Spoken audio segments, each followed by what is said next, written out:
You know, everything goes back to our thoughts. Everything. Everything. It really can be easy. It starts with having thoughts that line up with truth that feels good.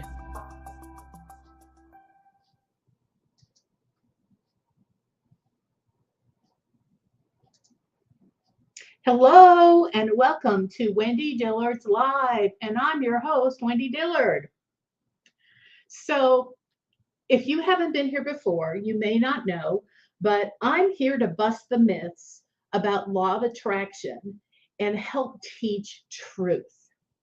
And I start out with each one of these shows teaching you for about 15 minutes or so about a basic truth.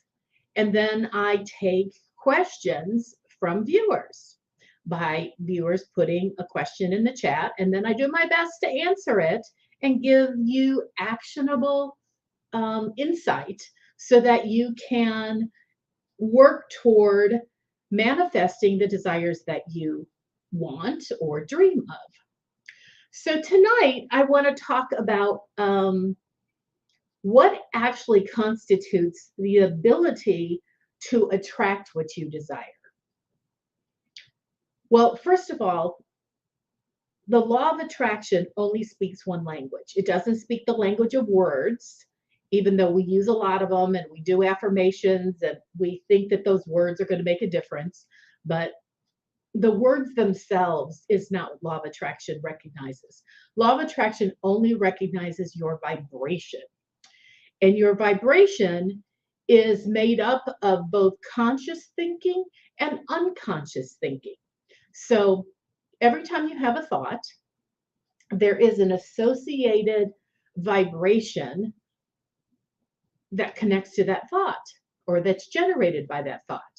Now, you and I can't determine what our vibration is.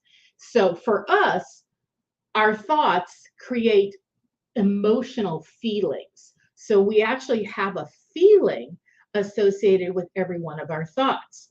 So if we're paying attention to our feelings, we get an idea of what we're vibrating to. Now, law of attraction, because it only knows the language of vibration, is reading our vibration 24/7. And if we have a desire for something, then it's a vibration and law of attraction picks up on it. However, it picks up on our vibrations, both conscious and unconscious. What does that mean, you might ask? Well, you may have desires or vibrations based on your thoughts that you're totally aware of. And those are the conscious thinking thoughts. But you also may have unconscious thoughts. And the way you know you have unconscious thoughts is because what you're trying to create or what you want to what you're putting out there into the universe because you desire the result that you want, well, if it doesn't come to pass, then there's definitely something blocking you, and it's unconscious thinking. So if you have any contradiction to the thoughts about what you want, law of attraction picks up on it, even if you're unaware of it. So I was watching a documentary series called How Disney Built America. And it was really fascinating because I felt like it was the perfect unfolding of how law of attraction manifests itself. And we all know Walt Disney, because of Disneyland and Disney World and Mickey Mouse and all the Disney products, etc. But when you look at his story as it was unfolding to me, he started this back in the mid 1920s with a dream. And he wanted to, I'm not even sure I remember exactly how he started or what occurred, but he had a studio where he was having the people on his team draw cartoons. And he started with Mickey Mouse. And his brother was his business partner, the one that handled the money. And So Walt was just out there being a total creative, and he was a perfectionist at that. And he saw the vision of what he wanted. Well, back in those days, they used to have what was called like a short, which we actually have short reels these days, but they'd have a short that I think lasted 6 minutes or 6 or 7 minutes before a motion picture was actually seen. And so he wanted his Mickey Mouse to become a short. And so he wanted to go into, I guess you could call it film production, but back then there was no sound. And so he created these shorts and he managed to get them into the movie theater. But anything that he produced was never enough for him. He always wanted something more. And his brother Roy was constantly saying, Walt, you're breaking the budget. Walt, we're over budget. Walt, we don't have any money for this. Walt, you're bleeding us dry. If we don't come up with more money, we're going to have to shut down our whole operation. And Walt just said, you take care of that part. I'm going to keep doing what I do. And so he went from creating these 6-minute shorts to he wanted sound. Well, they didn't have a way to do sound back then. Even motion pictures were silent. That was the era of silent movies. And so he's like, I really want sound.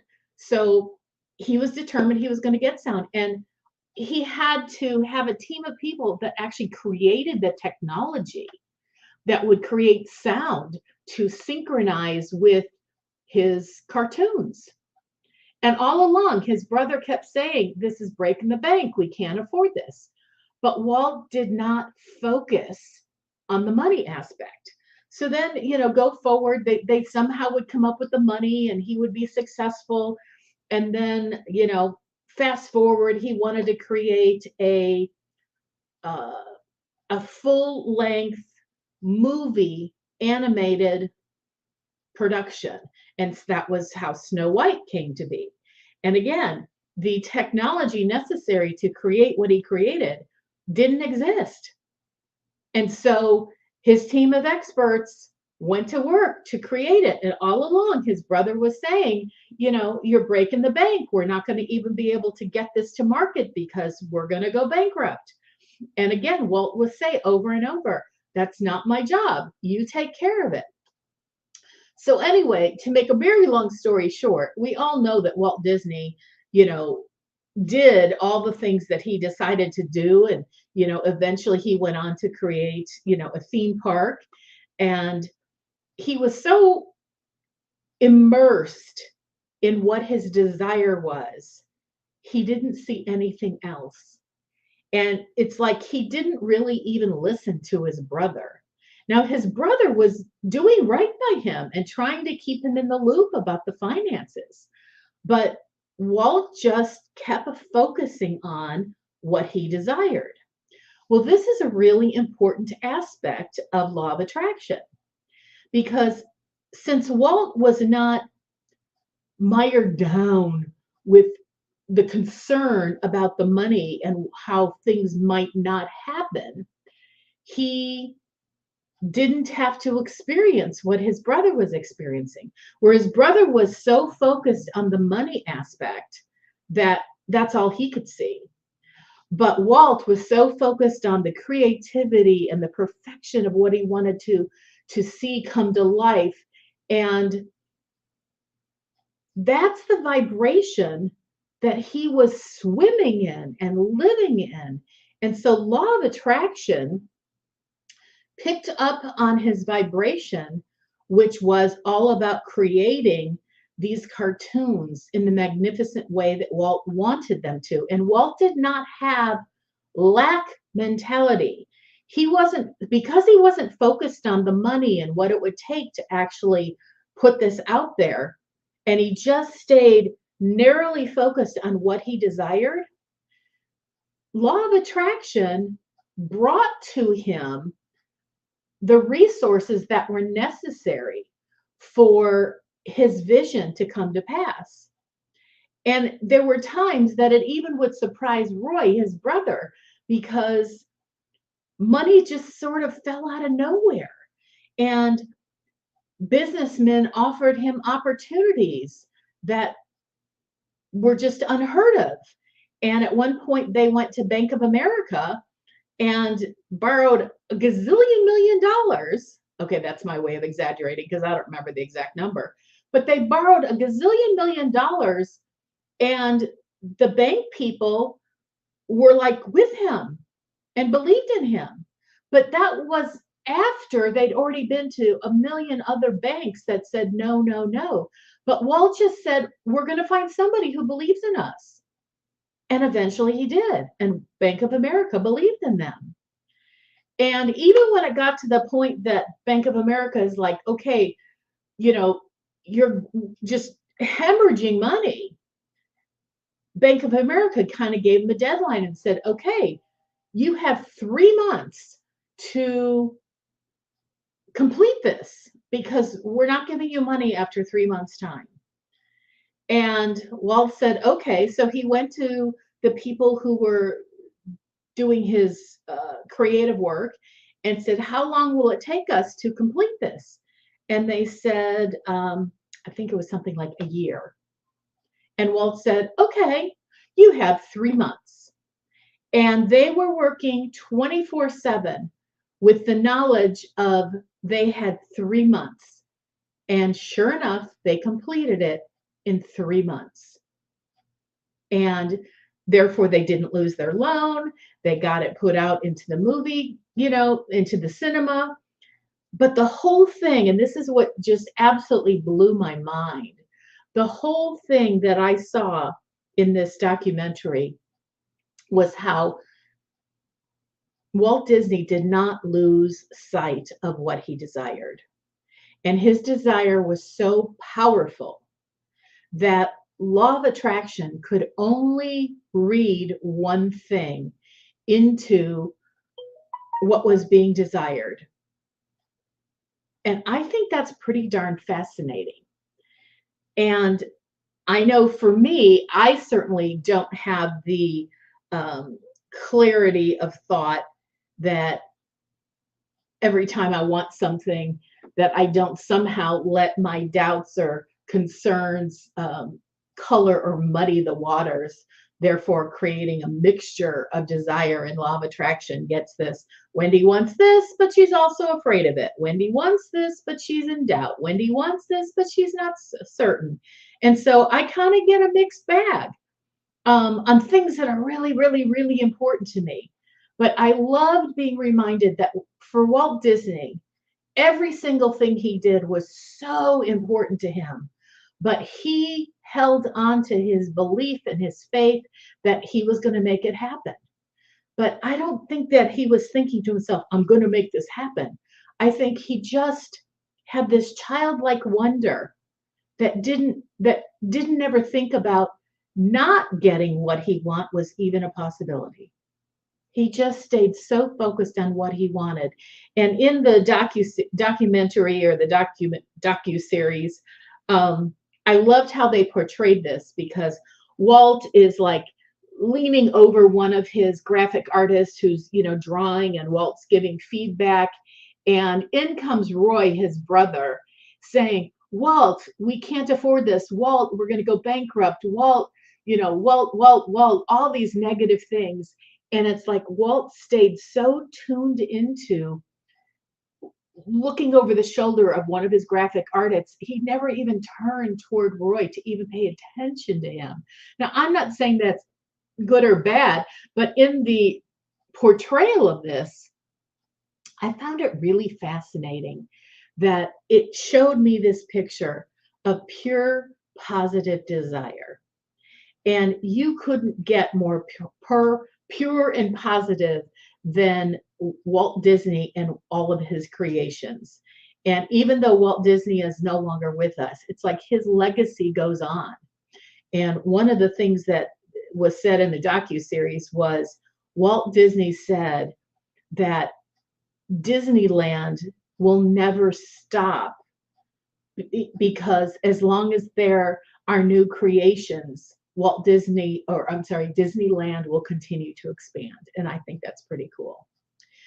So anyway, well, that's the end of what I wanted to share.